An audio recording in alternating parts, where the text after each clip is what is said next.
Phantom Nexus, a detective story in the hidden realms of synthetic reality.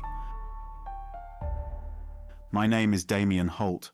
I've been called a lot of things over the years: private investigator, cyber sleuth, bounty hunter of the digital realm, but detective is the one that sticks best. My office is a neon-lit shoebox perched on the 20th floor of an aging tech hub in the heart of New Manhattan. The window, smudged by decades of pollution, provides a half-hearted glimpse of the city sprawl, a labyrinth of steel and circuits that merges into a single glowing tapestry after midnight. I spend most of my working hours behind advanced VR rigs, sifting through lines of encrypted data in a labyrinth of code.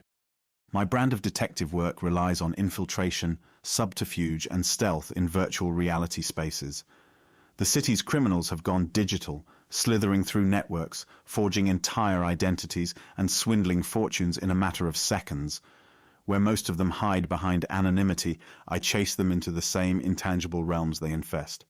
Several days ago, I received an unusual client request. A group of wealthy entrepreneurs running a VR investment firm claimed that an unseen enemy had drained their accounts and stolen sensitive corporate intelligence. The assailant didn't leave any footprints or the usual hints of a typical hack.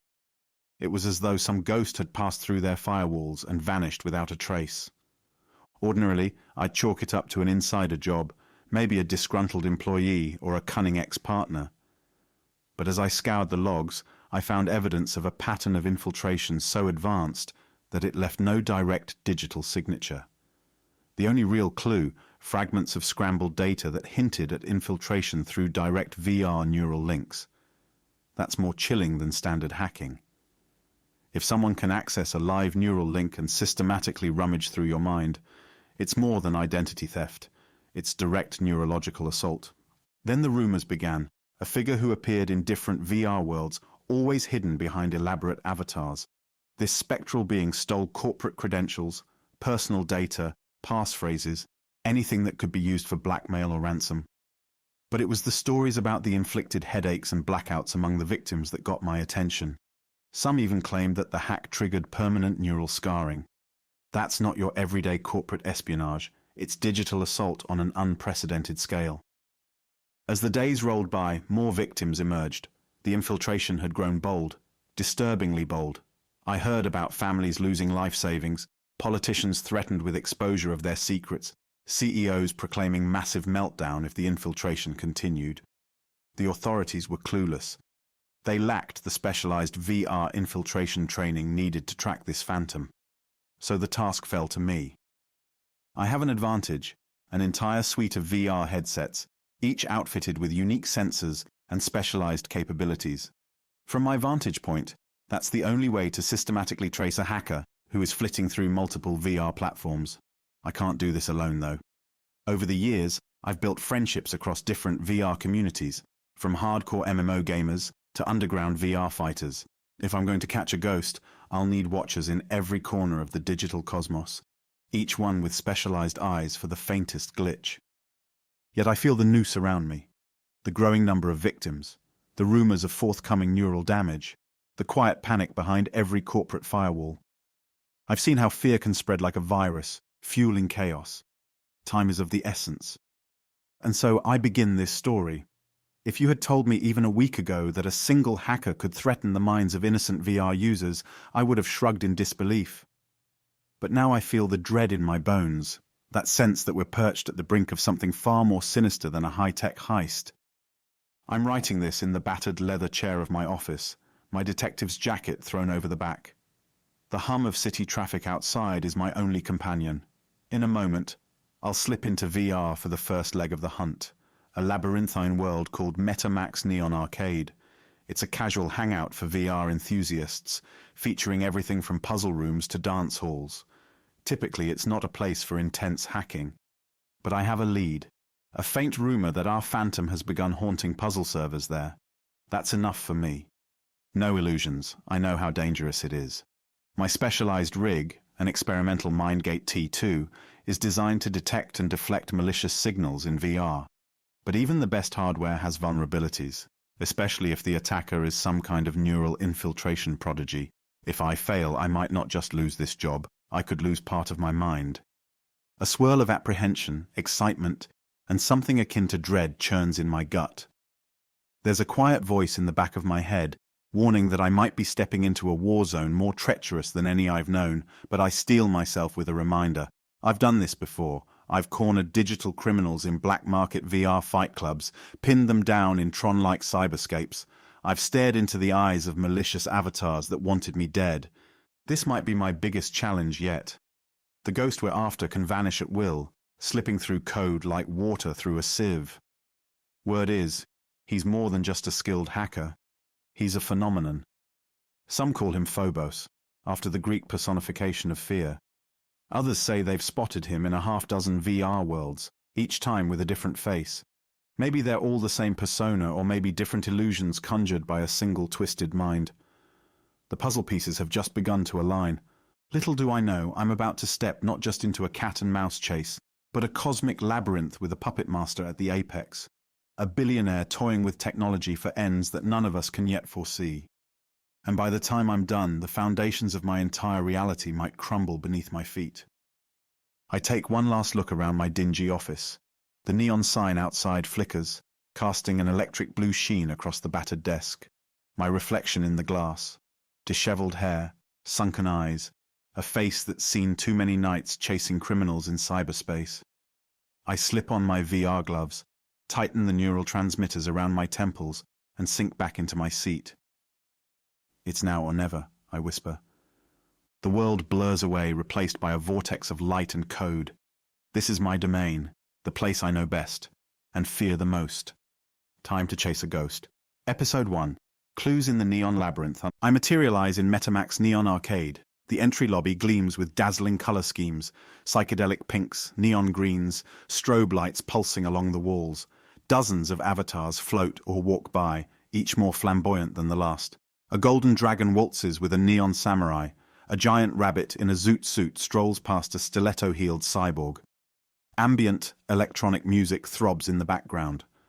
I adopt my standard infiltration avatar, tall, cloaked in a black trench coat, face partially obscured by a half-mask.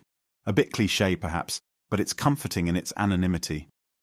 My contact is a coder named Selena Razor, known in VR circles simply as Razar.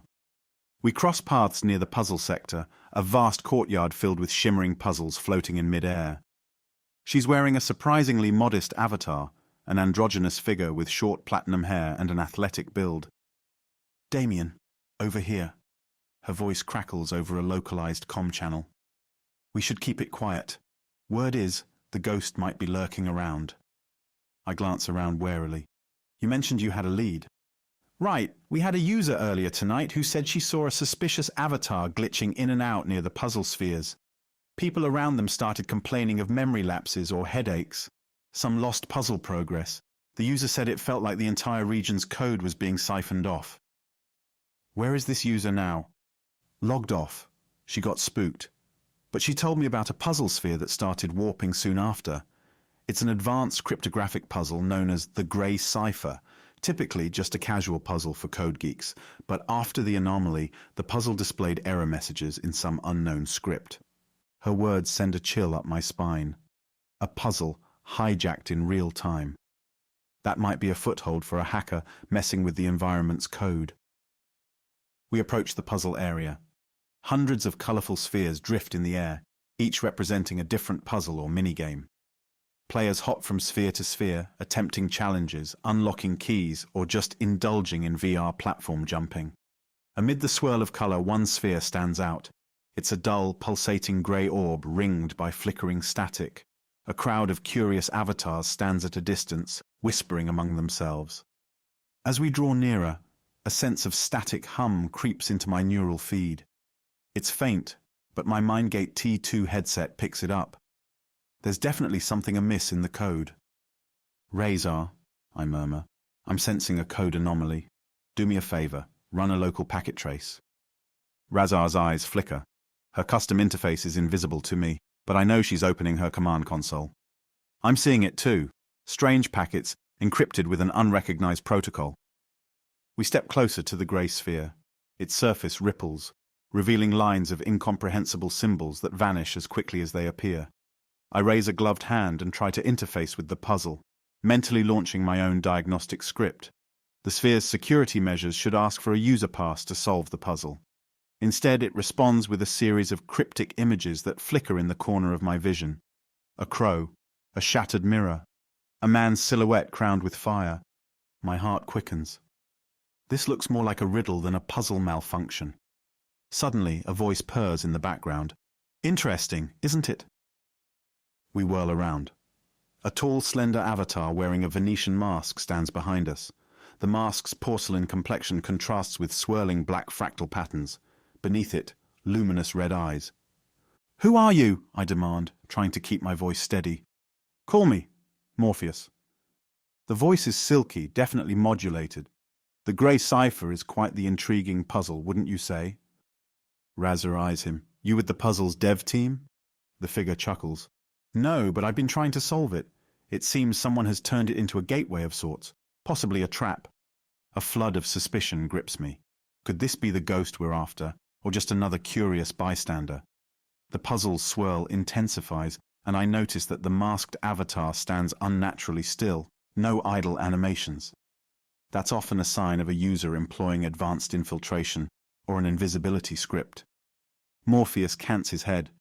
"If I were you, I'd be careful. The grey cipher is hungry. It devours mental resources. The deeper you go, the more it saps from your neural link." Raz's gaze darts between me and Morpheus. "Devours mental resources? That's not normal. This entire platform is usually just basic puzzle scripts." Morpheus shrugs. "Perhaps that's what it wants you to think. If you choose to proceed, do so with caution. Many have tried. A few have lost more than puzzle points." He vanishes in a puff of fractal smoke, leaving behind a trailing whisper. The crow, the mirror, and the flame-crowned man. They're the key. I exchange a look with Razor. "Did you see that vanish command? That's advanced script work." She nods. Her platinum hair avatar's expression grim. "He had full environment override privileges or something close. This is bigger than your typical puzzle glitch." Curiosity and dread push me forward. I place my hand on the sphere, letting the system's puzzle interface envelop me. My vision merges with a swirling tapestry of grey. "Warning, neural resonance unstable," my mind gate. T2 feed warns. I push through, ignoring the headache prickling at the edge of my skull. Inside the puzzle, I'm greeted by a corridor of floating symbols. Each symbol morphs from one shape to another. The crow, the shattered mirror, the flame-crowned figure, and a new image, a key embedded in a labyrinth. I realize these images are arranged in a sequence, likely a riddle to solve. I mentally command my VR interface to search for a pattern in the sequence. Flickers of code reflect the puzzle's encryption. This is no standard VR puzzle. It's an entire cryptographic environment that's partially corrupted. The deeper I go, the more I sense the presence of a hidden user or script, a feeling akin to being watched from the shadows. Suddenly the corridor twists and I hear a sharp buzzing in my ears. A presence tries to probe my neural link. My device's anti-malware defenses spike. Lines of code swirl in my peripheral vision, and I glimpse a flicker of an avatar's silhouette, a tall, robed figure with eyes like swirling galaxies. Then it's gone. I yank myself out of the puzzle with a gasp. My heart pounds and I realize I'm breathing heavily. Even if none of this is real, the physical responses it triggers in my body definitely are. Raz's avatar steadies me. "You good? You zoned out." "I saw something." I rub my forehead. "It tried to breach my neural link." Raza curses under her breath. "That's no casual infiltration. That's high-level neural assault. If you didn't have your specialized gear..." "Yeah, I'd be in trouble." I exhale slowly, scanning the environment. The masked figure calling himself Morpheus is gone. The grey sphere remains, pulsing ominously. I need a clue to follow. The puzzle mentioned a crow, a mirror, a flame-crowned man, and a labyrinth with a key. It might be referencing a place or a person in VR, or it's a metaphorical riddle. Razor opens a channel. I'll cross-reference VR games or worlds that use those symbols as major icons. You do your detective thing in the meantime. While she digs into the code, I wander among the puzzle spheres, looking for anything else out of place. My eyes keep scanning for suspicious avatars. But with all these flamboyant costumes, any normal user could be the ghost, or the ghost might be invisible. I approach a smaller puzzle sphere that looks deserted. It's shaped like a jigsaw puzzle piece with a flickering sign reading, "Peace of Mind." My MindGate T2 picks up a faint trace of code infiltration. Another anomaly. I activate an advanced detection routine. Sure enough, the puzzle code has been tampered with. A subtle Trojan script is embedded within. If a naive user tried to solve the puzzle, the Trojan might piggyback into their neural feed. That's a signature technique of a manipulative VR hacker. Bingo! This is a stepping stone. Someone's planting infiltration scripts across the platform, turning everyday minigames into Trojan horses. My gut says it's the same entity behind the big puzzle. Before I can examine further, Razor pings me. "Damian, I got something. There's a VR realm called CerebraQuest that heavily features corvids, mirrors, and a figure in its lore known as the Fire King. Could this be the reference?" I frown. CerebraQuest is a medieval-themed VR game known for deep storylines and layered quests that blur the line between puzzle-solving and roleplay. The crow, the mirror, the flame-crowned man, that could easily align with a raven motif, enchanted mirrors, and the Fire King storyline. Let's check it out. She hesitates. CerebraQuest is notoriously difficult. It uses advanced haptics and, some say, prototype neural linguistic design that can cause genuine psychosomatic effects if you get too immersed. Are we really diving into that? I recall hearing rumors about players losing themselves in that realm, becoming so immersed they couldn't separate VR from reality for hours. But I also know we might be racing against time. The grey cipher puzzle and these infiltration scripts suggest that the ghost or Phobos or whoever it is has advanced control over multiple VR platforms. I tighten my fists. We go. If the ghost is setting up infiltration scripts here, the next place he might strike is CerebraQuest. I'll gather my gear. I'll need you to coordinate from the outside. She nods. I'll keep watching Metamax. If anything else surfaces, I'll ping you. Be careful in there. With that, I log out of the Neon Arcade. My consciousness whirls back into my cramped office. Blinking under the fluorescent light, I remove my VR gloves, feeling the sweat on my palms. I allow myself a moment to breathe. It's unsettling. This puzzle we found is no random glitch. The ghost is cunning, systematically placing infiltration Trojan scripts in seemingly benign places. Each infiltration can glean user credentials, passcodes, personal data. That's a goldmine for blackmail or identity theft. And if this user can cause real neural harm, it means he's using an advanced and possibly illegal neural hacking interface. Still, I can't shake the memory of that masked avatar, Morpheus. Friend or foe? He seemed to warn us. But maybe that was just to throw me off. Everyone in VR has their angle. I rummage through my desk and find a data chip containing advanced firewall protocols that might help me in CerebraQuest. I also retrieve an older VR headset, the Neuraloom X9, known for stable operation in high-immersion realms. My MindGate T2 is great for detection, but CerebraQuest is famously finicky. Even a tiny glitch can incapacitate a user for hours. Having a fallback rig might be wise. My heart is pounding again.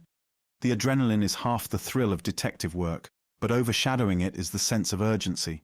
People are being robbed, threatened, possibly physically harmed via neural infiltration. I can't let that stand. Before I begin the next step, I type up a quick message to some of my other VR allies. 2 ex-cops turned VR vigilantes known as Tasha and Kenzo. They owe me a favor, and I trust them enough to watch my back in other corners of VR. Ghost infiltration threat, I write. Keep your eyes peeled for anomalies or advanced Trojan scripts in any VR you frequent. Time to press on. The next chapter in this chase awaits in a medieval world of swords and sorcery, apparently entwined with crows, mirrors, and a king crowned in flames. I only hope I'm not already too late. Episode 2. The Medieval Siege of CerebraQuest. I slip the data chip into the new VR rig, adjust the neural sensors on my temples, and say a silent prayer. The Neuraloom X9 hums to life, projecting the iconic CerebraQuest startup sequence into my consciousness. A swirl of medieval imagery floods my vision, rolling green hills, towering castles, a bustling village, and beyond it, a looming fortress set against a blood-red sky. Text floats before my eyes. Welcome to CerebraQuest. Select your realm, traveler. I choose Crown's Fall, one of the more advanced realms rumored to house the Fire King storyline.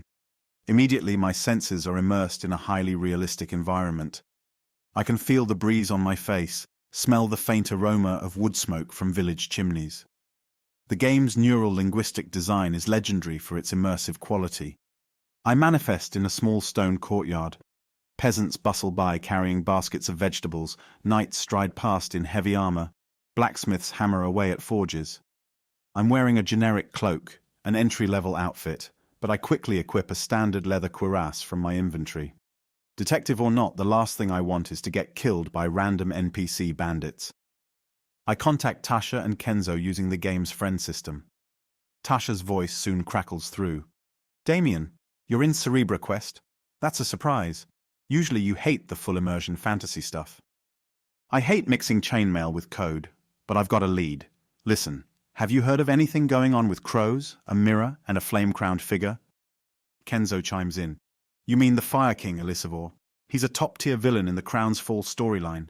The crows are his minions. The Mirror of Soul Shards is part of one of the game's major quest arcs.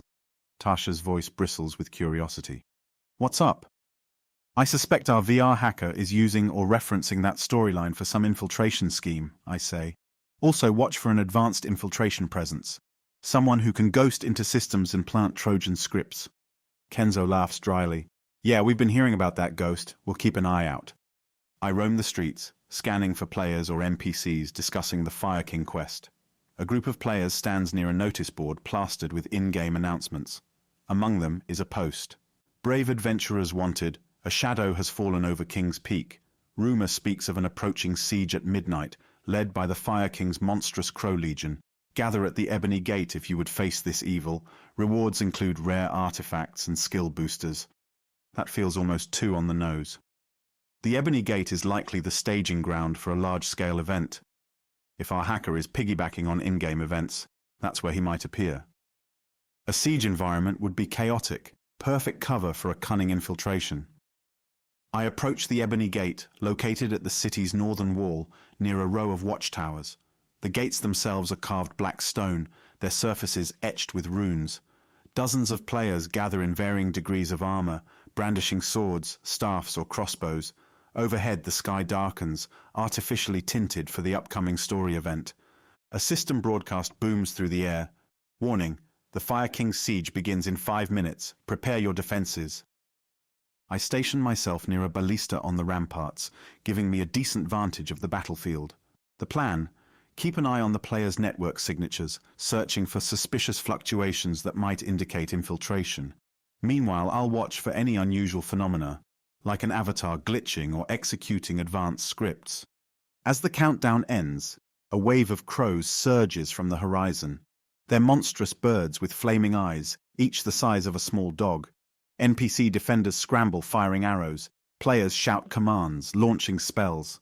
The gates tremble under the weight of the crow swarm.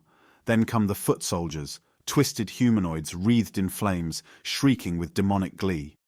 I do my part, loosing arrows and launching a few basic spells. Though I'm not a seasoned CerebraQuest warrior, I can handle some smaller mobs. My main focus, however, remains on scanning. My Neuraloom X9 has a custom overlay I coded, letting me see faint network lines above the other players, like strings representing data flow. It's a bit of a cheat, but not in a game-breaking sense. It's purely observational. Each avatar typically has a stable line of data connecting user to server, but I'm searching for anomalies, shifting lines, hidden subroutines, or anything that suggests an unauthorized presence. The battle intensifies. Fireballs streak overhead, crows drop from the sky in flames, and players cheer as they gain experience points. In the midst of the chaos, the Ebony Gate shudders, cracking open as a colossal figure steps forward. The Fire King, a towering knight clad in blackened steel, crowned with a wreath of dancing flames. The crows swirl around him, screeching. An oppressive aura emanates from the boss, and the assembled players instinctively step back, enthralled by the epic cutscene. Then I spot it, a flicker in my overlay. Among the dozens of data lines, one stands out, shifting rapidly in color and thickness. It reminds me of a virus-laden connection, ephemeral yet potent. I zoom in mentally, commanding my overlay to highlight the anomaly. It leads to a smaller figure standing on a nearby parapet. The avatar is draped in tattered robes, face hidden beneath a hood. The data line to the server is bizarrely encrypted, spiking with advanced code patterns. This could be it, the ghost, or one of his puppets. I leap down from the rampart and sprint across the battlements, ignoring the cawing crows and NPC foot soldiers. The robed figure stands motionless, staring at the Fire King's approach. I call out, "Hey, you there!" He turns. Beneath his hood is a mask reminiscent of the one I saw in the Neon Arcade, but simpler. Glowing eyes peer at me. He regards me for a moment, then leaps off the parapet into the fray, descending toward the Fire King's personal retinue. Cursing, I follow. I land amidst the chaos, NPC soldiers, player knights, and shards of flaming debris. The robed figure weaves through them, unaffected, as if intangible. With a swirl of his hand, he conjures a strange black orb of energy. Suddenly, half the crows around us freeze in midair, their code forcibly suspended. Players shout in confusion as they lose targets. I rush closer, my overlay blazing with warnings. This figure is tampering with the environment code, rewriting object scripts on the fly. Then he aims that black orb at me. My system shrieks an alert. Malicious code injection attempt. I dodge sideways, rolling behind a toppled statue. The orb collides with the ground and fizzles into a wave of black light. Those caught in it scream as their avatars glitch, stuttering, forcibly logged out or worse. My heart hammers. This is some next-level infiltration. I type a command into my interface, launching a firewall injection. I release a short-range burst of anti-malware code. The robed figure staggers, as if I momentarily disrupted his hack. Taking the chance, I charge forward. "Who are you?" I demand. He says nothing, but I sense an undercurrent of hostility. My mind flits back to the name Phobos. Could this be him? Or someone else entirely? He raises another sphere of crackling black code. Before he can release it, an unexpected presence intervenes. A golden barrier flickers into existence, blocking the attack. A new figure steps between us. It's an avatar in polished mithril armor, wearing a crest shaped like a stylized infinity symbol. She has short dark hair and a determined expression. "Back off!" she yells at the robed figure brandishing a gleaming sword. I recognize that voice. "Tasha!" She turns her head slightly, meeting my eyes. "Damian, I picked up your signal. Thought you could use backup." The robed figure snarls, or at least that's the audible distortion we hear, then blasts a wave of code that hits Tasha's shield. Sparks fly. I slip behind him, striking with a basic VR-allowed script disruptor. Our combined assault forces him to step back. For a heartbeat, the robed figure's hood flickers, and I glimpse a featureless face with swirling fractal patterns. Then a portal of black code erupts behind him. He steps backward into it, vanishing from the battlefield. Tasha lowers her shield. "So that's your ghost?" I rub my temples, adrenaline surging. He's definitely a prime suspect. High-level infiltration powers, rewriting environment code in a real-time VR environment. That's unheard of. Meanwhile, the Fire King event continues around us, players now confused by the partial system glitch. Many of the crows remain frozen or flicker spastically, evidently corrupted by that black orb. GMs, game masters, appear in mid-air trying to restore order. The event is basically ruined. Kenzo's voice crackles in my ear. "I saw the glitch from the city walls. The devs are going nuts, saying it's an external hack. You guys okay?" Tasha nods to me. "We're good, for now." Then, in a quieter tone, she adds, "Damian, you realize we're dealing with something bigger than just a rogue scripter. This is advanced infiltration on par with top-tier black market neural hack devices." I remember the Trojan scripts in the Neon Arcade. This is definitely connected. "Thanks for the assist, Tasha. I owe you one. Let's regroup. Maybe we can find a lead from the wreckage left behind." We approach the spot where the robed figure tried to blast me. The ground is scorched with swirling patterns of black code that look like burned fractals. My overlay detects residual infiltration scripts, but they're heavily encrypted. "I might be able to salvage some snippet of code," I say. Tasha stands guard while I kneel down, physically placing my hand over the glitch. In CerebraQuest, the environment is so immersive that code manipulations must sometimes be done via in-game gestures. I run a quick pass. My interface floods with data. Encryption type, unknown hybrid, quantum lattice plus unknown. Partial decryption, Project Omega, neural lock, mirror. It cuts off. Project Omega, neural lock, mirror. That last part might be short for Mirror of Soul Shards. Tasha shrugs. Sounds about right. The Mirror of Soul Shards is rumored to be in the Fire King's fortress, but it's mostly lore fluff, just a MacGuffin for advanced players. Maybe not so fluffy to our hacker. I recall the references to mirrors from the Grey Cipher puzzle. This puzzle is crossing multiple VR worlds, referencing crows, mirrors, and a flaming figure. Now we have a direct mention of the Mirror of Soul Shards. If the robed figure wants to harness the in-game mirror for something, it might be more than just storyline.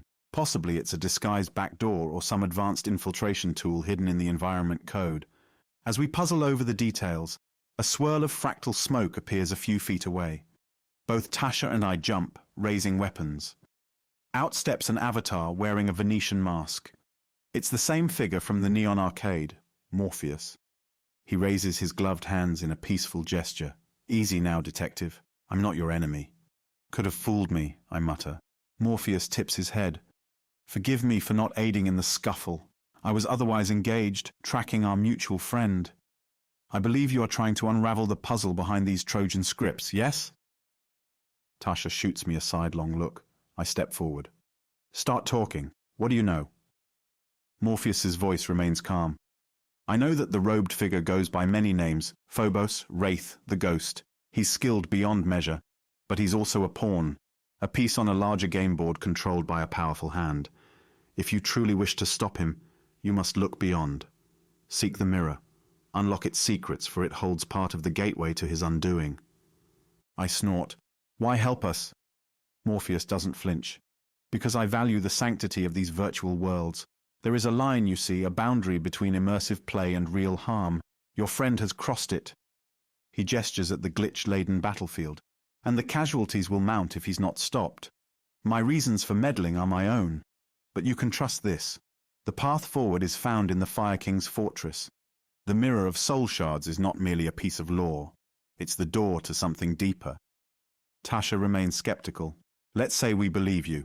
The fortress is locked behind a high-level raid requiring a dozen experienced players. We don't have the time or manpower to run a full quest line.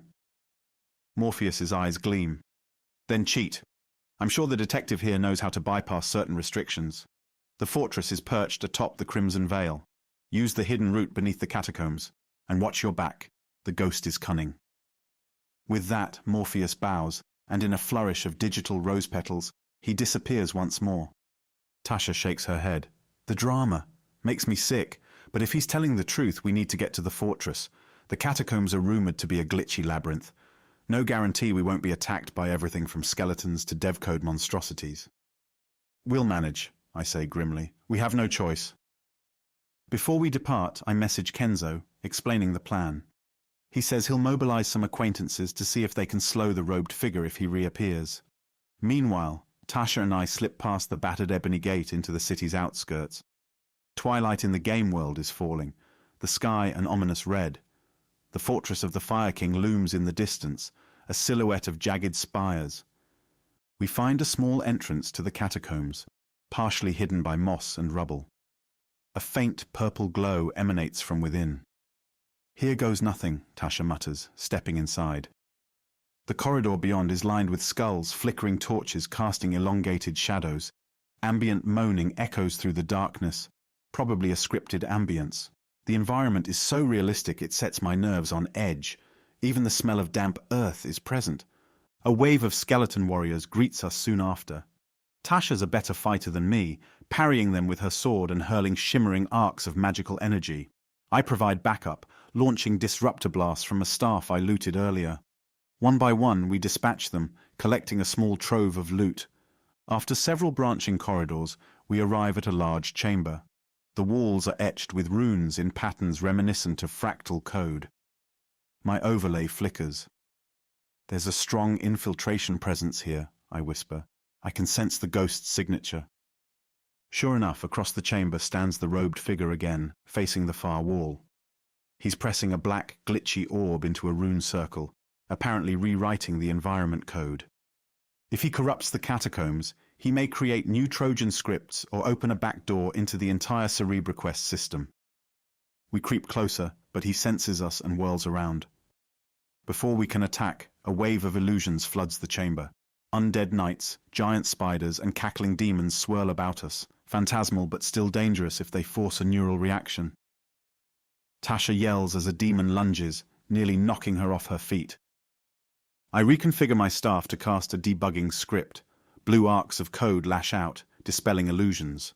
The robed figure hisses in frustration. Then he does something unexpected. He slams the orb into the floor. The ground cracks, revealing a swirling pit of darkness. The catacomb shakes violently. An alarm in my interface warns of a forced server crash being orchestrated by an unauthorized user. If the server goes down while we're forcibly locked in an immersion script, we could suffer neural shock. "Damian," Tasha shouts, "we have to bail, or we risk a meltdown. But if we bail now, we lose our chance to glean more clues." Summoning my nerve, I hurl a tracer script at the robed figure. It hits him in a burst of green light, embedding a data tag that might help me track him across VR realms. He staggers, but then leaps into the swirling void, vanishing before my eyes. The chamber's ceiling cracks, shards of stone code raining down. Tasha grabs my arm. "We're out of time!" She triggers her logout command. I do the same, just as the floor collapses beneath us. I jolt awake in my real-world office, gasping. My heart thunders and my body is damp with sweat. The Neuraloom X9 headset's warning lights flash red, an emergency disconnect. I peel it off, mind reeling. Progress made. We've confronted the robed figure, possibly the ghost or a close associate. We discovered direct references to Project Omega, Neural Lock, and the Mirror of Soul Shards. We tagged him with a tracer script. Hopefully it sticks.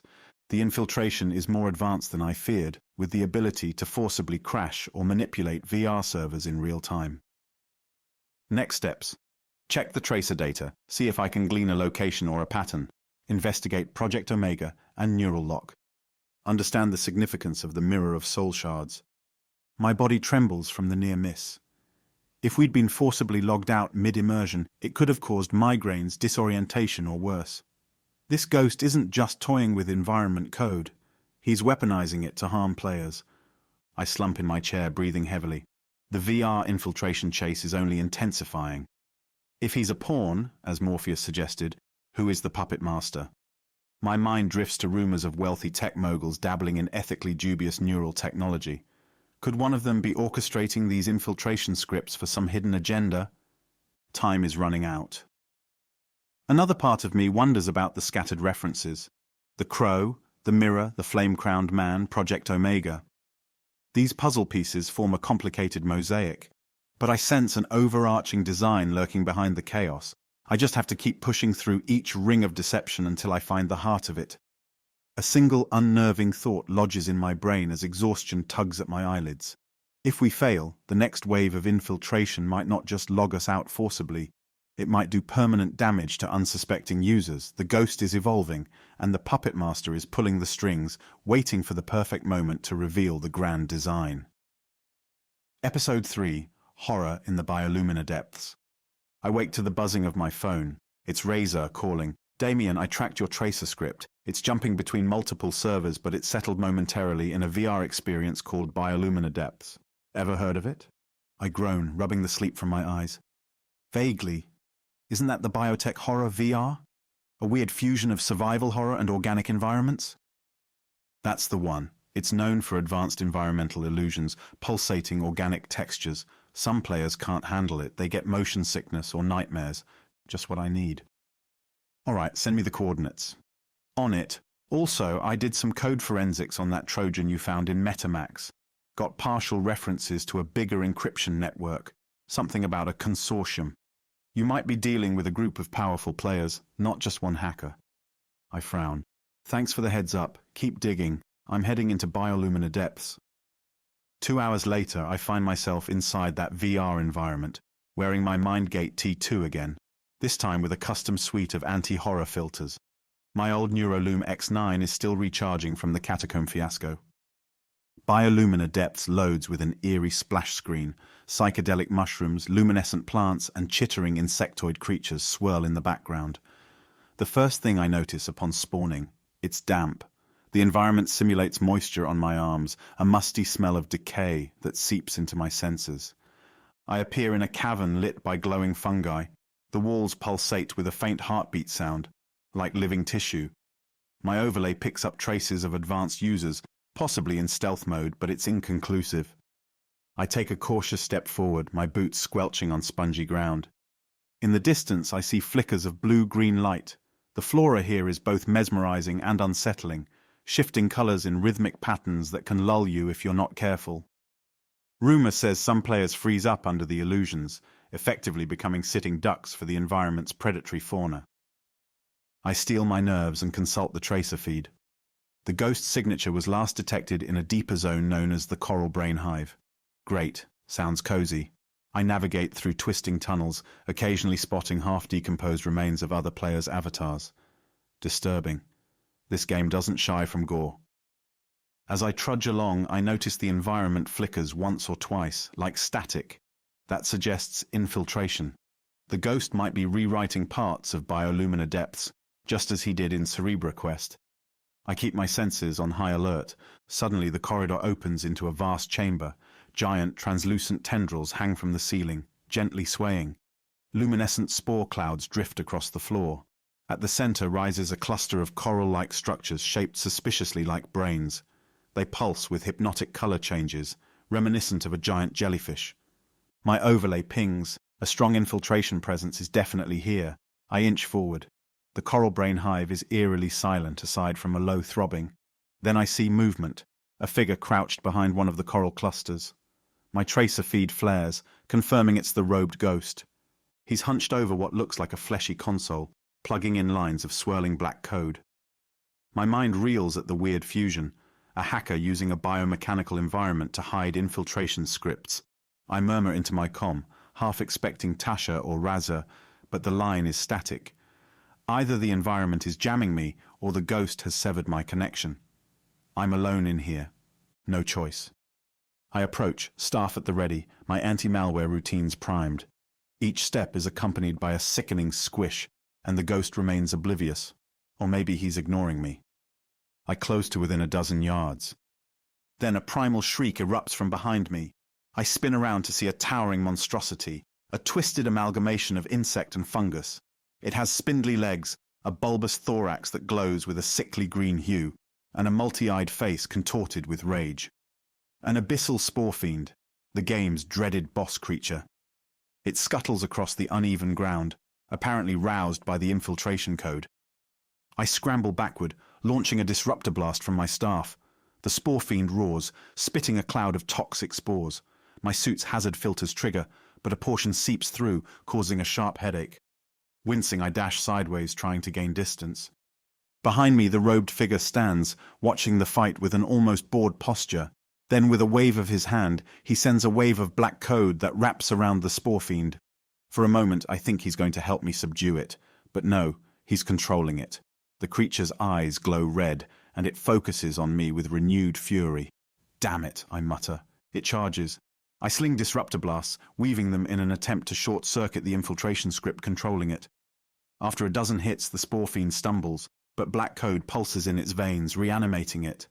My heart hammers. This is a losing battle if I can't break the ghost's hold. I pivot, aiming the disruptor at the robed figure. Maybe I can break his concentration, but he raises a shimmering shield. My blasts fizzle.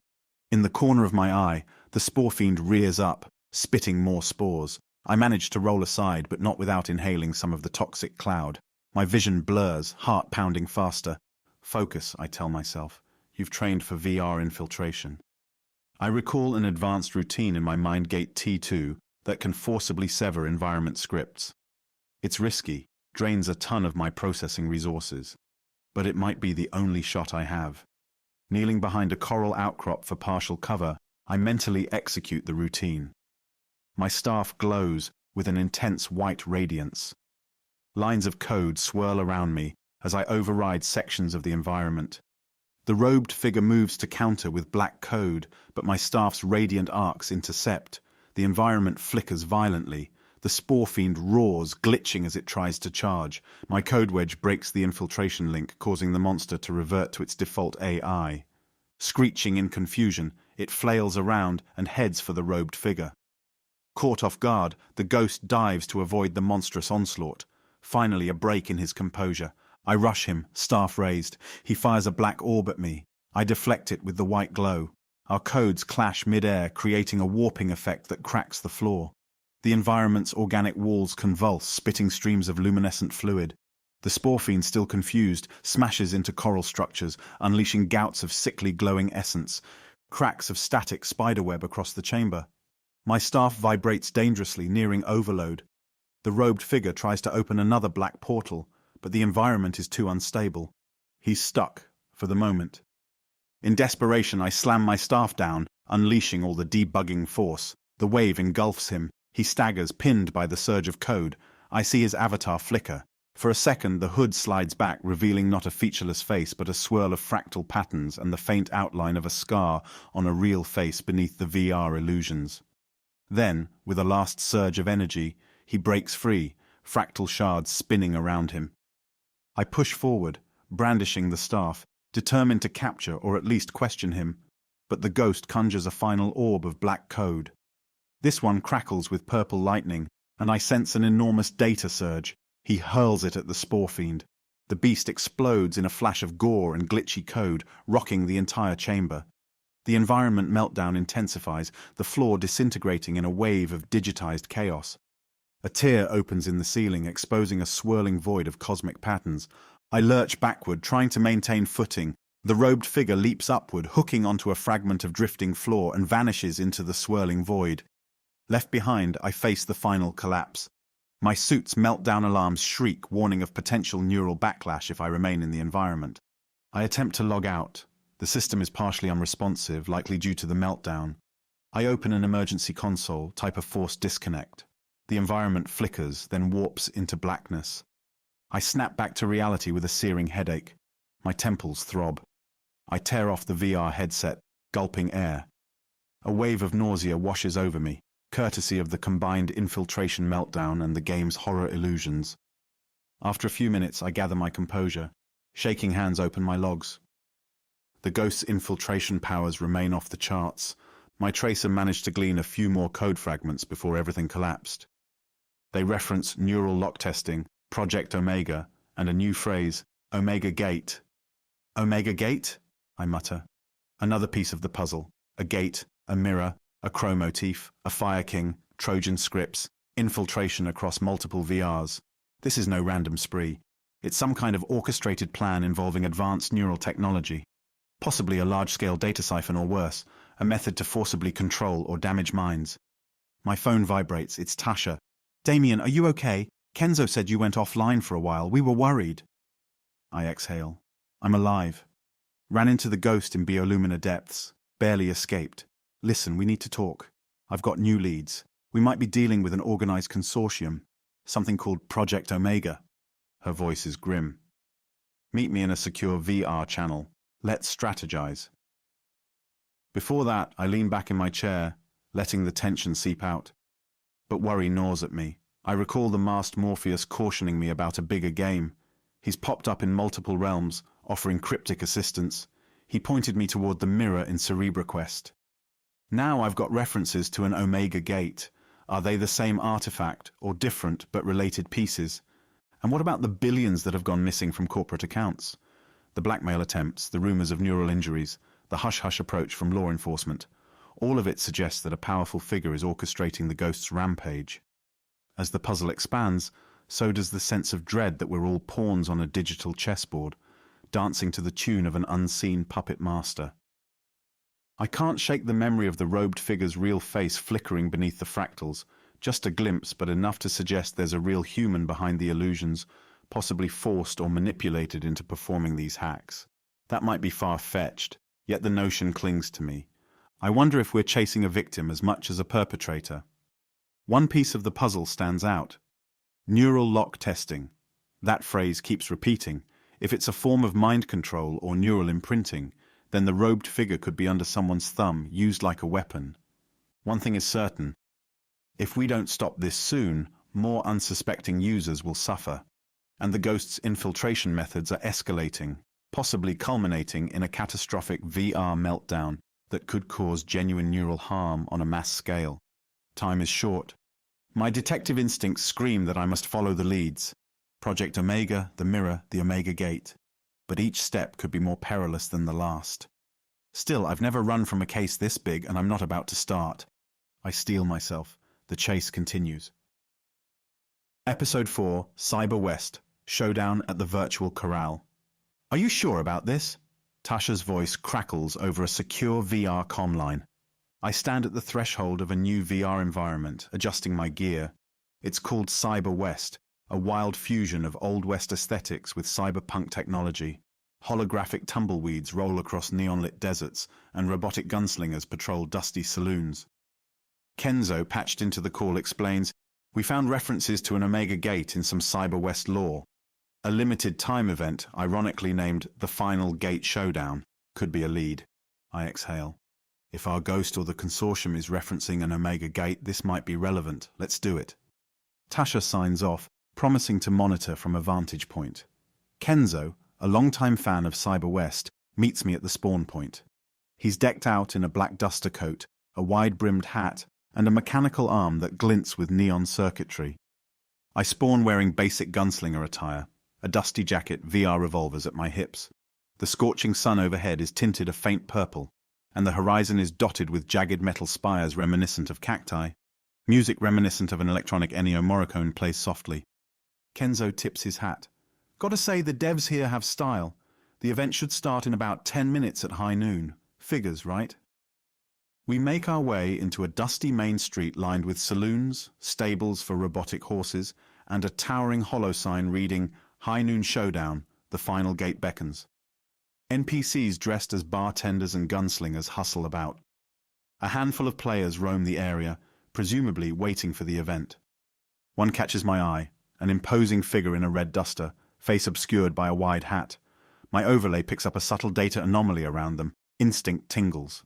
The anomaly might be infiltration code akin to what we've seen, but as soon as I try to scan deeper, it vanishes. Kenzo notices my reaction. "Spot something?" "Maybe. Keep your eyes peeled." High noon arrives. The sky intensifies in brightness, turning the desert into a blinding neon glare. Suddenly, an air horn blasts, and a system announcement booms. "Attention, gunslingers! The final gate beckons. Prove your worth in the ultimate showdown." An imposing figure materializes at the far end of the street, a hulking robot outfitted with swirling circuit tattoos. The event's boss, presumably. Its chest plate bears the symbol of an Omega. Perfect. Players cheer or ready weapons, and a classic Western showdown ensues. The street becomes a chaotic battleground, bullets replaced by neon blasts, mechanical horses galloping in circles. Kenzo leaps onto a vantage point and snipes with a laser rifle. I fire my revolvers, each shot releasing a short-range coded bullet. The mechanical boss roars, launching rocket salvos from its shoulders. Through the chaos, I keep searching for infiltration anomalies. Something about that red duster figure nags at me. My overlay flickers. A new code signature emerges near the saloon. I dash inside, stepping over broken tables and shattered glass from the event's side skirmishes. Sure enough, in a dim corner, I find a holographic gateway swirling with fractal patterns reminiscent of the black code used by the Ghost. A disguised infiltration portal, hidden behind the event's western veneer. As I approach, I see the robed figure from earlier, minus the medieval hood, now wearing a half-face mask and a wide-brimmed hat in style with the environment. He's hunched over the fractal portal, hooking into the event's code. "Stop!" I shout, aiming my revolver. He turns, golden eyes glinting beneath the hat. "Detective!" he rasps. "Persistent, aren't you?" My breath catches. That voice, still modulated, but with a hint of desperation. "You're the one behind these infiltrations, or one of them. Why do this?" He doesn't answer. Instead, he hurls a swirl of black code at me. I roll behind an overturned table as the projectile explodes in a shower of pixelated sparks. My revolver blasts in response, releasing debugging bullets. The robed gunslinger blocks them with an energy barrier. We circle each other, the saloon's environment flickering from the code strain. The building's walls glitch, revealing brief glimpses of swirling desert outside. My mind reels with the knowledge. We're at the heart of an infiltration script aimed at the Omega Gate, which must be that swirling fractal portal behind him. He fires a black-coded bullet. It grazes my shoulder, sending a jolt of pain through my haptic suit. I grit my teeth, returning fire with an entire clip of disruptor bullets. They splatter against his shield, but one manages to slip through, striking his arm. He growls, forced back a step. Taking advantage, I dash forward, close enough to unleash a specialized breaker script from my left revolver. It's a short-range code injection that can sever an infiltrator's environment hold if it connects. The robed gunslinger tries to leap away, but I catch him in the midsection. The script latches on, lines of green code crawling across his torso. He snarls in pain, dropping to one knee. You don't understand. His voice cracks. Then make me understand, I shout, pressing my advantage. Who are you working for? Why are you attacking these VR realms? What is Project Omega? He trembles, as if fighting against an invisible force. Then in a hoarse whisper he says, "The consortium threatens my life. I have no choice." My eyes widen. "They're forcing you?" He manages a bitter laugh. "Forcing, controlling. I signed up for advanced neural augmentations, a promise of wealth. Didn't know I'd be their puppet." I see raw despair in his eyes. The fractal illusions around his face flicker again, revealing a young man with hollow cheeks and a haunted expression. So the ghost is not some unstoppable mastermind, but a manipulated agent. Before I can pry further, his eyes go blank, fractals surge over his face, and he stiffens like a marionette with a pulled string. A deep, distorted voice emerges from his mouth. "Enough. You have meddled too long, Detective. The Omega Gate will open soon, and there is nothing you can do." I recoil. This new presence must be the puppet master speaking through him.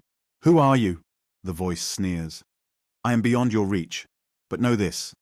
Your world will change when we activate the final stage. Step aside or be crushed." A wave of black energy explodes from his body, shattering my breaker script. I'm thrown backward against the bar, digital glass shattering around me. The robed gunslinger stands, arms outstretched, channeling a swirling black maelstrom. The fractal gateway behind him warps into a horrifying vortex. Outside, I hear Kenzo's voice. "Damian, the boss is down, but there's some kind of meltdown happening in the saloon. Are you okay?" "Not really," I manage. "Stay back." The vortex expands, devouring the saloon walls. The environment tears away, revealing a bizarre cosmic backdrop of shifting fractals. The robed figure steps into the vortex. For a split second I see his human face again, eyes filled with regret. "I'm sorry," he mouths silently. Then the fractals swallow him. I scramble to shut down the meltdown. My overlay's meltdown alarm is going berserk. The entire CyberWest server is at risk of collapse. If it crashes, hundreds of players could suffer forced neural disconnects, maybe worse. With a deep breath, I deploy a meltdown stabilizer, a specialized script Tasha gave me. It floods the area with a wave of green code, sealing cracks in the environment. Slowly, the saloon reforms around me. The fractal vortex shrinks, flickering out of existence. I slump to the floor, heart pounding. Kenzo bursts in moments later, rifle raised. "Holy hell, did you see that vortex? Are you—" "Yeah, I'm alive." My voice is shaky. The ghost got away, but I learned something crucial. He's being controlled. The real enemy is the consortium behind these infiltration scripts. Kenzo helps me up, eyes scanning the aftermath. "What's the consortium's endgame?" I rub my bruised shoulder. "They mentioned opening the Omega Gate. Something about a final stage. We've got references to the Mirror of Soul Shards, the Omega Gate, Project Omega. They must be connected to a bigger plan. Maybe they need energy or data from multiple VR worlds to fuel a central system." Kenzo whistles softly. "This is bigger than we thought. We have to find a way to track the puppet master.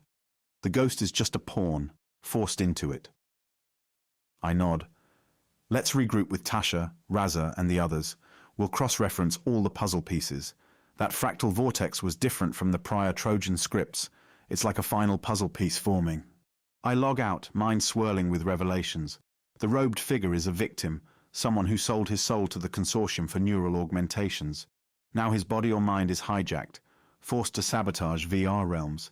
In each realm, a piece of the puzzle falls into place. A Trojan script here, a meltdown there, references to crows and mirrors and gates.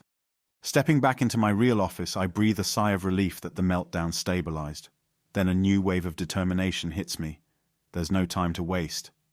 If the consortium's plan is nearing fruition, we have to stop them. I open a secure group channel with Tasha, Kenzo, and Raza. We share findings. Raza, ever the code analyst, exclaims, "Damian, I think I found something about Project Omega in an old patent filing. Some billionaire's shell company was working on a neural linguistic system called Omega Synapse. The company name is Eon Arc Technologies, owned by none other than Ezekiel Blackwood." That name sends a jolt through me. Ezekiel Blackwood is a reclusive billionaire rumored to invest in next-gen VR tech, rumored also to have shady ties with neural experimentation. He once funded a paramilitary group claiming they had discovered a way to enhance human cognition via direct VR lobe stimulations. Tasha whistles. "Blackwood is infamous in certain circles. He's rumored to have entire black sites dedicated to illegal neural research. If he's the puppet master, we're dealing with serious firepower." "Then we have to approach carefully," I say. "No storming his gates. We need a virtual infiltration." Kenzo jumps in. "We can try to trace connections from Eon Arc servers to the infiltration scripts. If we find a direct link, we can confront him with evidence or sabotage the plan from within." My heart thuds. We're about to take on a billionaire with near limitless resources, but I also feel a surge of excitement. This is the kind of case that can change the world. If we succeed, we might end a threat to countless VR users. If we fail, we might not survive, virtually or physically. I'm no stranger to living on the edge, but this is uncharted territory. The ghost's haunted eyes remain etched in my mind. If we free him, we might also unravel Blackwood's entire conspiracy. Tomorrow, we begin the infiltration of Eon Arc Technologies' digital fortress. The Omega Gate is being prepared, presumably to harness or release something through these VR worlds. We have to slam it shut before it's too late. Episode 5, The Psychic Frontier of Synapse City. "In position," Tasha's voice murmurs through our encrypted group channel. "We're staging outside Eon Arc's primary VR domain, Synapse City. It's rumored to be an exclusive environment for high-level research staff and wealthy clients, a place where neural linguistic experiments are tested behind closed doors. Gaining access is nearly impossible unless you have some inside help, and that's where Kenzo comes in. Through a combination of social engineering, data forging, and a few black market connections, he's procured temporary staff credentials tied to a low-level Eon Arc employee. We're about to slip into Synapse City masquerading as approved testers." I take a breath. The infiltration gear is set. Tasha, Kenzo, and I each don next-gen VR suits, hooking into a triple encrypted server link. Razor stands by in the real world, ready to coordinate. A swirl of monochromatic visuals envelops me. Synapse City boots up with a jolt.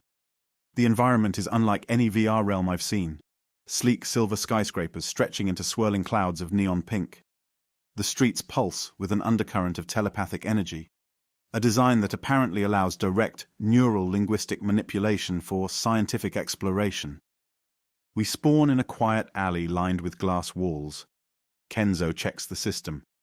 We're recognized as authorized testers. We should be able to move freely, but keep your guard up. We step into the main boulevard. Avatars in sleek, futuristic suits glide around, many of them engaged in silent telepathic communication. Their eyes glow with swirling patterns. Occasionally, an avatar lifts a hand, and holographic shapes appear overhead, manifestations of neurolinguistic powers. A sign overhead reads, "Welcome to Synapse City, Eon Arc's frontier of the mind." Tasha's jaw clenches. This place is creepy. Feels like everyone's silently scanning each other. I sense it too. The environment's code architecture resonates strangely with my MindGate T2. My firewall logs a constant stream of low-level pings, as if the system is testing my neural link. "Let's not linger," I say. "We need to find Eon Arc's central data vault or an administrative node. That's likely where we can find references to Project Omega or the Omega Gate." Kenzo leads the way. Using the staff credentials, he pinpoints a large skyscraper, swirling with luminescent lines. Eon Arc Neuro Tower. That's our best bet. We slip past a couple of security drones, floating orbs that scan passers-by. Our forged credentials hold up for now. Once inside the tower's glass doors, we find ourselves in a stark lobby. A single towering figure stands behind a reception desk, expression neutral. It's an NPC caretaker avatar, or perhaps an AI. "Do you have an appointment?" it asks in a dispassionate tone. Kenzo nods politely, reciting the cover story. "Yes, we're here to test advanced neural linguistic protocols. Clearance code 9 beta."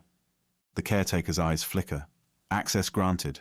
Elevator to the 77th floor." We exchange glances. This is going surprisingly smoothly. We board the elevator, which is more like a levitating platform encased in glass. It shoots upward at dizzying speed, the cityscape shrinking below. At the 77th floor, we step out into a corridor lined with glowing sigils. The walls pulse with data streams that vanish into the ceiling. My overlay spikes with warnings. This is a high-security zone layered with advanced encryption. We follow the corridor to a sealed door labeled Omega Synapse, Private Wing. Tasha uses a bypass script to open it. Inside, we find a vast chamber lined with floating data cubes, each swirling with encrypted files. Holographic panels display brainwave diagrams, spiking lines of neural feedback. Kenzo whistles. Jackpot. We fan out, searching the data cubes for references. Tasha keeps watch at the entrance, hand on her weapon. I interface with a large central console, launching a scanning routine. Rows of file names scroll by. Project Omega Protocol.vr, Neural Lock Behavioral Control.dat, Omega Gate, Activation.dl, Subject Phobos Relays.log. My heart pounds. We're looking at direct evidence of the Ghost's forced infiltration, the consortium's mind control protocols, everything. "This is it," I whisper. "If we can copy these and leak them, we can blow this conspiracy wide open." Kenzo nods. "Hurry, I'll keep the encryption stable." He deploys a digital clamp to maintain access. One by one, I begin downloading the files to a secure data cache. The system fights back with advanced firewalls, but Kenzo's infiltration scripts hold them at bay. We're making progress. Suddenly Tasha hisses, "We've got company." A swirl of fractal energy flickers in the corridor, and in steps the robed ghost. But he's different. His avatar flickers between fractal illusions and a sleek Eon Arc security uniform. Behind him stands a regal figure in a crisp white suit, his face pale, hair slicked back. I recognize him from media photos, Ezekiel Blackwood. My blood runs cold. The billionaire puppet master, here in the digital flesh. He smirks. "Well, well, intruders in my domain. I must commend your resourcefulness." His voice is calm, dripping with smug confidence. He glances at the robed figure. "Elijah, seize them!" The ghost, Elijah, moves stiffly, as though every motion is controlled. Yes, master," he mumbles, eyes brimming with despair. Tasha leaps forward, blade drawn. Elijah counters with a swirl of black code, blocking her. They clash in a storm of fractal bursts. Kenzo tries to keep the data link stable, but security subroutines intensify. We're losing ground fast. Blackwood folds his hands behind his back, strolling toward me. "You meddle in affairs beyond your comprehension, detective. Omega Synapse is humanity's next evolution, a quantum leap in neural integration, minds linked into a single, unstoppable network. Think of the potential: disease eradicated, wars ended, knowledge shared instantly." I grit my teeth. That's a neat sales pitch, but the forced infiltration and neural damage says otherwise. He arches an eyebrow. "A small price. The Trojan scripts are preliminary tests. We needed to refine the control architecture. Soon, once the Omega Gate is opened, a wave of neural linguistic synergy will sweep across VR. The final step is to harness the mirror of soul shards, bridging the realms to unify the neural field." His eyes gleam with unhinged fervor. Billions plugged in, a single mind guiding them all. Mine. I shudder at the megalomania. We have to stop him. But first, I need to buy time to finish the data download. I subtly send a mental command to accelerate the transfer. "So you enslaved Elijah?" Great humanitarian move there. Blackwood scoffs. "He volunteered for the neural augmentations. He simply lacked the will to handle them alone. Now he serves the collective good." Behind him, Tasha wrestles with Elijah. their code blasts lighting up the chamber. Kenzo tries to hold the infiltration scripts at bay. If we can just hold out a few more seconds... My progress bar is at 90%, 92%. Blackwood extends a hand, summoning shimmering tendrils of code that lash toward me. I dodge, but one grazes my arm, sending a jolt of pain.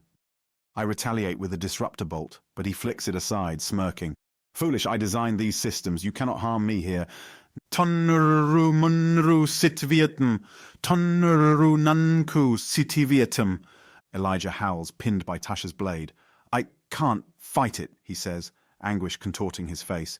Must obey, he thrashes, fractals swirling around him. Tasha staggers, nearly overwhelmed by the blasts. Kenzo tries to help, but gets hammered by a security subroutine, sending him reeling. Blackwood raises his arms, focusing a swirling maelstrom of code. The entire chamber vibrates. I tire of this. You will serve the Omega cause or be destroyed. 95%. 96%. My heart pounds. We're almost there, I whisper, bracing for his next attack. He unleashes a wave of fractals that tear across the chamber, cracking data cubes. Tasha is slammed into a console, her avatar flickering. Elijah collapses, writhing as if the neural link is ripping him apart. Kenzo does his best to shield the data cache, but the code wave knocks him flat. I cling to the console, teeth gritted. 97%, 98%. The environment shudders. Alarms blare. The entire tower might melt down if this continues. Blackwood steps toward me, eyes afire. You have no idea the power you stand against. The Omega Gate will open within the hour, across all VR platforms. Our infiltration scripts are already in place. It's unstoppable. 99%, 100%. With a final beep, the download completes. My device chirps success. We have the evidence. Now we need to escape. I launch an emergency meltdown evasion script, swirling around me like a protective bubble. Blackwood's voice booms, "No!" He hurls a final wave of fractal code at me. At the same moment, Tasha, battered and bruised, manages to fling a scrambler grenade that disrupts local code. The fractal wave fizzles. The meltdown bubble around me intensifies, forming a portal behind me. I lock eyes with Tasha. She nods, a silent command. Go. Kenzo crawls toward the portal, data clutched in his arms. Tasha leaps through. I start to follow, but Elijah, the robed figure, reaches out. Please, he rasps, help me. In a split-second decision, I grab his hand and try to pull him into the meltdown bubble. Hang on! Blackwood snarls, releasing a torrent of black code, aimed at Elijah. It strikes him, fractals searing across his body. He screams, eyes rolling back. Damn it! I pull harder, the meltdown bubble warping under the strain. The swirling fractals threaten to tear Elijah away. He's caught in a tug-of-war between Blackwood's control and my rescue. Elijah's face contorts with agony. With a last flicker of clarity, he meets my gaze and mouths, "Thank you." Then a final blast of black code envelops him, forcibly logging him out or disintegrating his avatar. I'm hurled backward into the meltdown portal and the world goes black. I surface in the real world, gasping.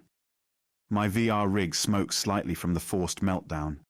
Tasha and Kenzo also yank off their headsets in my office, breathing hard. We stare at each other, adrenaline pounding.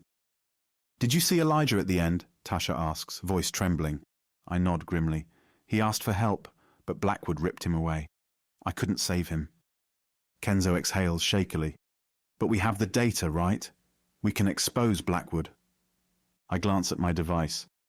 The data is secure, a trove of incriminating files that could bring down Eon Arc if the right people see it. But will that be enough to stop the Omega Gate's activation? That's apparently set to happen within the hour across all VR platforms. My phone buzzes, it's Razor. Guys, major meltdown alerts are popping up all over. VR realms are glitching.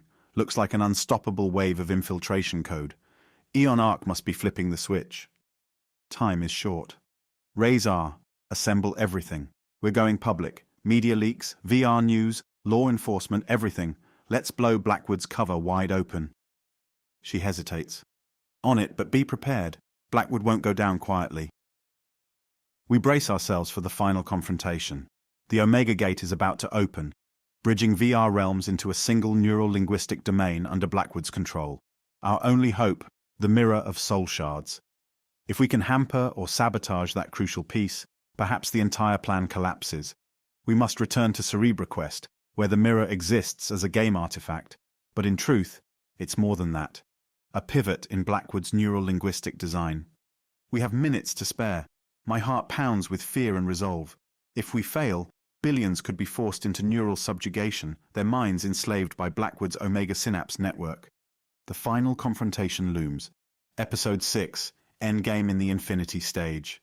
We reconvene in a remote VR hideout that Tasha and Kenzo set up years ago, a small nondescript pocket dimension with heavily encrypted access. Raza, using an avatar form of swirling lines, joins us inside. This is our war room, the last safe space to plan. She shares updates. Our media leak is out, but it's slow to catch traction. EonArc is burying it under legal threats and propaganda. Some smaller outlets are picking up the story, but that won't stop the immediate threat. I sigh. We'll need a more direct approach. We have to sabotage the mirror of soul shards, or the Omega Gate from within the VR realms themselves. If we break that key link in the neural linguistic network, the entire system might collapse.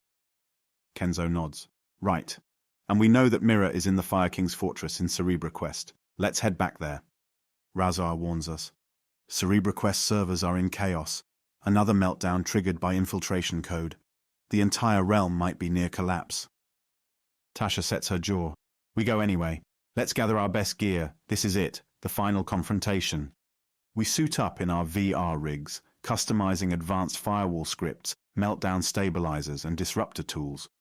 Each of us harnesses a new neural linguistic cloak that Razor coded, designed to mask our presence from EonArc's watchers. It might not hold up under direct scrutiny, but it's better than nothing. One by one, we log into CerebraQuest. The realm greets us with chaos. The sky is blood red, lightning arcs overhead, and flaming debris rains down on the main city. NPCs cower in corners, repeating glitchy lines of dialogue. The ebony gate stands shattered, crows swirling overhead. We regroup near the battered gate. Tasha adjusts her sword, Kenzo shoulders a crossbow, and I hold a staff brimming with debugging code. No turning back. Fire King's fortress, I remind them. That's where the mirror is. We traverse scorched landscapes, fighting through glitchy monsters half corrupted by infiltration. Some crow creatures are frozen mid-flight, others twitch in fractal seizures. The entire realm is on the brink of meltdown. We push on, battered but determined. At last, we reach the fortress. The gates are gone, replaced by swirling darkness. We step inside, hearts pounding. The main hall is unrecognizable. Black fractals coil along the walls, merging with the castle's stone architecture. At the center, a raised dais houses a tall, ornate mirror. Its surface ripples like liquid obsidian, the mirror of soul shards. And there, standing before it, is Ezekiel Blackwood, in regal black armor crowned with flickering flames, echoing the Fire King's motif. He turns, lips curled in a triumphant sneer. Welcome, detective. Welcome, all of you. You're just in time for the grand unification. He gestures at the mirror. Behold the Omega Gate, the final piece of my neural linguistic puzzle. Once activated, it will link every VR user's mind into a single consciousness under my command. A swirl of fractals appears beside him, and the robed figure emerges. Elijah. He looks even more tormented now, fractal patterns scarring his avatar, eyes hollow. You see, Blackwood says, even my rebellious puppet cannot resist, and soon neither will you. I steel myself. We know about your forced infiltration, your neural linguistic crimes. It's over, Blackwood. We have your data. The world is learning the truth. He laughs. They can learn what they like. By the time they believe it, I'll control them. Shall we get this over with? He raises a hand toward the mirror. Its surface roils with arcs of black and purple. The fractal designs on the walls flare. My meltdown alarms beep wildly. The environment is about to tear itself apart. In a roar of fury, Tasha charges. Blackwood conjures a flaming sword, meeting her blow. Sparks fly. Kenzo looses crossbow bolts of disruptor code at Elijah, who deflects them with trembling arms. He seems unwilling but compelled by the fractal control. Meanwhile, I circle the dais, searching for a way to sabotage the mirror. My staff resonates with the environment's meltdown energy.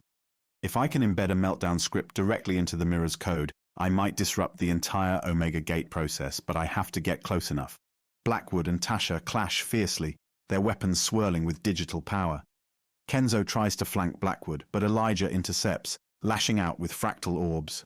The castle trembles, chunks of ceiling falling in. It's chaos incarnate. I make my move, sprinting toward the mirror. Blackwood notices and bellows, sending a wave of flame at me.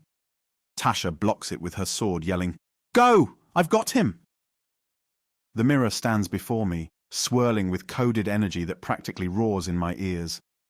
I lift my staff, channeling the meltdown script. Lines of bright green code swirl around me, targeting the mirror's surface. But Elijah appears at my side, fractal claws raised. I brace for an attack, but he hesitates. For a split second, his eyes shift from hollow to desperate. "Stop me," he whispers, tears brimming. "I can't." He convulses, fractal patterns crawling up his neck.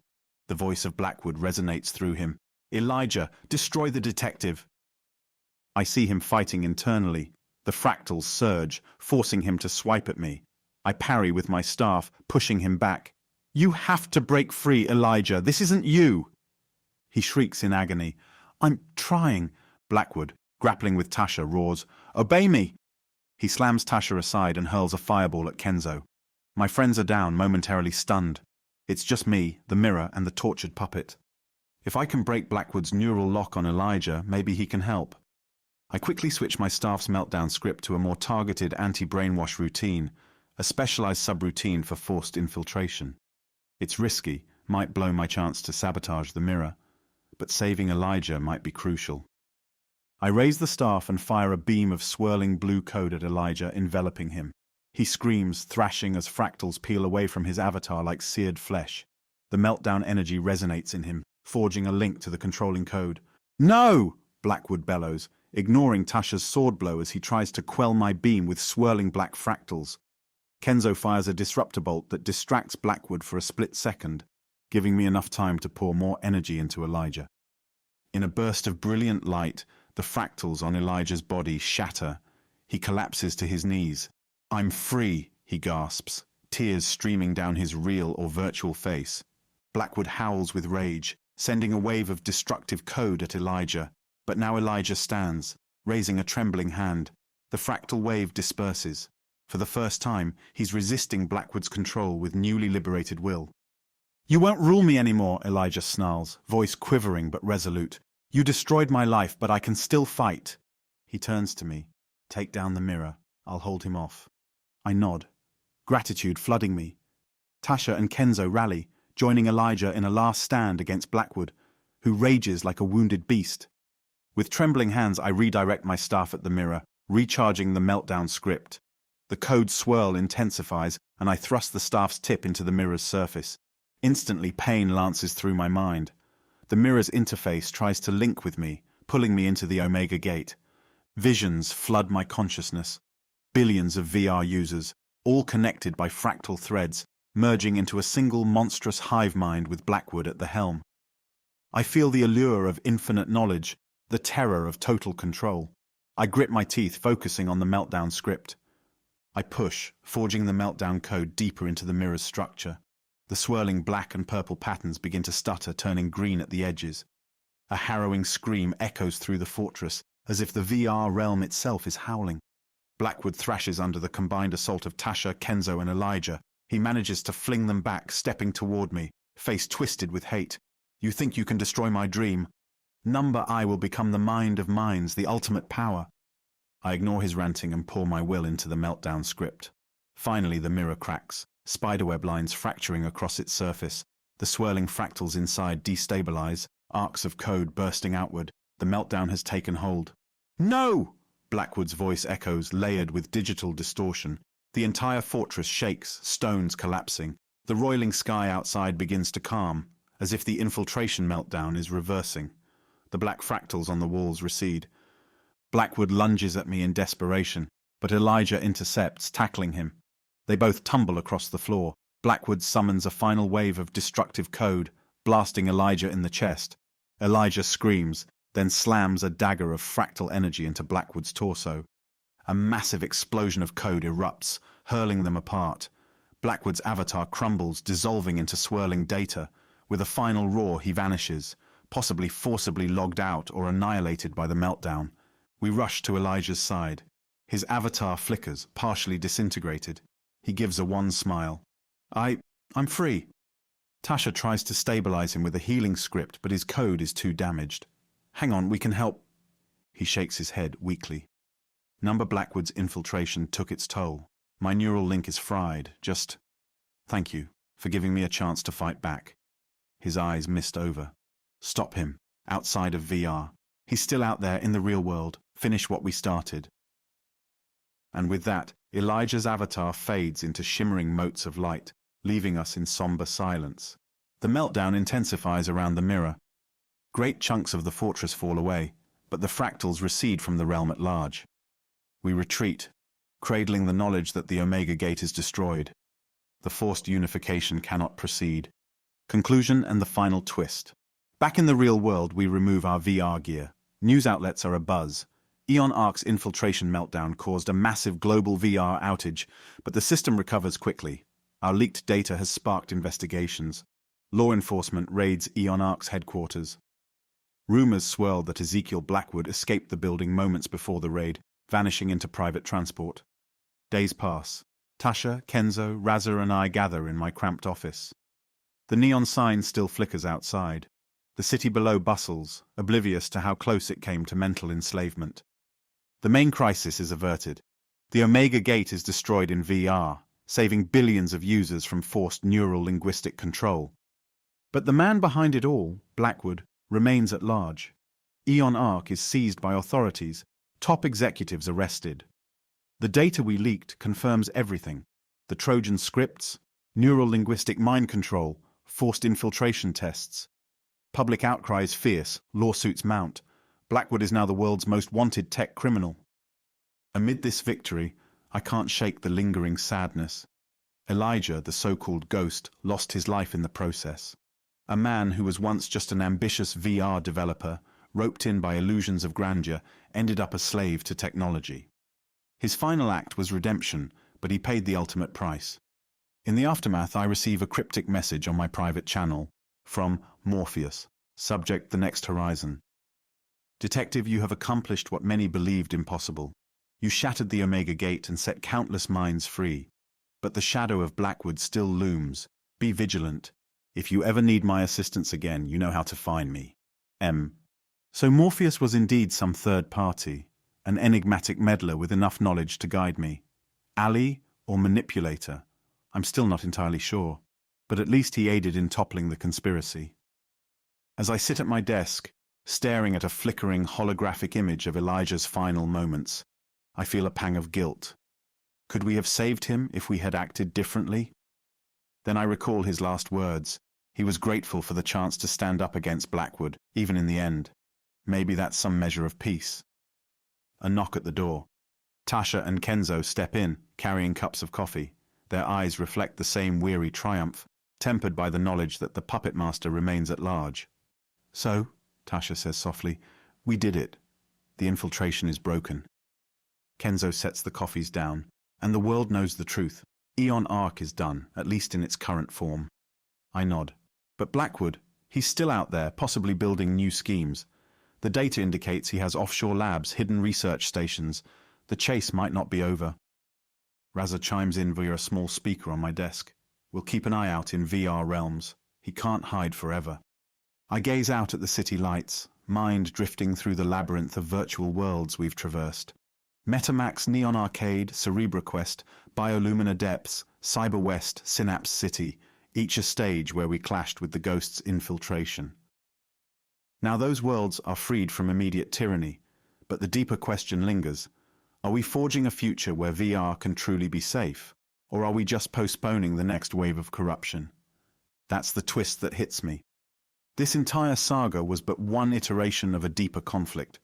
The tension between technological potential and the human lust for power.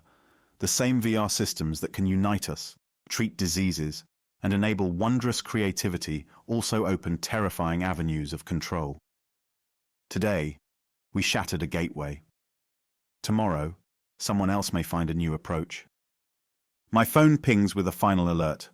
Authorities confirm that, despite an international manhunt, Blackwood's private jet was spotted crossing into unregulated airspace. He's effectively vanished. The media frenzies, speculation runs wild. Perhaps he's underground, forging alliances with other black market tech lords, or quietly building the next iteration of neurolinguistic infiltration. I sip my coffee, the bitter taste matching my ambivalent mood. We won a major battle, but the war for digital freedom never ends. Tasha places a hand on my shoulder. You look like you're about to brood yourself into a coma. Take a breath. We did good. We saved a lot of people. Kenzo half smiles. And we'll keep watch, keep fighting if we must. I grin, though a hint of sadness remains. You're right. Elijah's sacrifice. The countless VR users we protected. It all matters. We'll stand ready. As we sit together, a quiet camaraderie settles in. The storm has passed, at least for now. Outside, the city pulses with electric life. Inside me, a sense of purpose remains. I'm still a detective, a guardian on the digital frontier. Blackwood might scheme again, or some other threat might arise. But I've learned that with the right allies, a bit of skill and unwavering resolve, we can face the darkest corners of VR end of the day. I watch Tasha and Kenzo leave, and the neon sign outside flickers, painting my cramped office in a haze of blue. There's no telling what tomorrow brings. But as I settle down, checking final logs, I feel the weight of this victory and the seeds of the next mystery, waiting just beyond the horizon of code. We can't entirely predict or control the digital future, but we can defend it, piece by piece, world by world. That's my calling. And as the neon glow fades, I realize I'm ready for whatever comes next.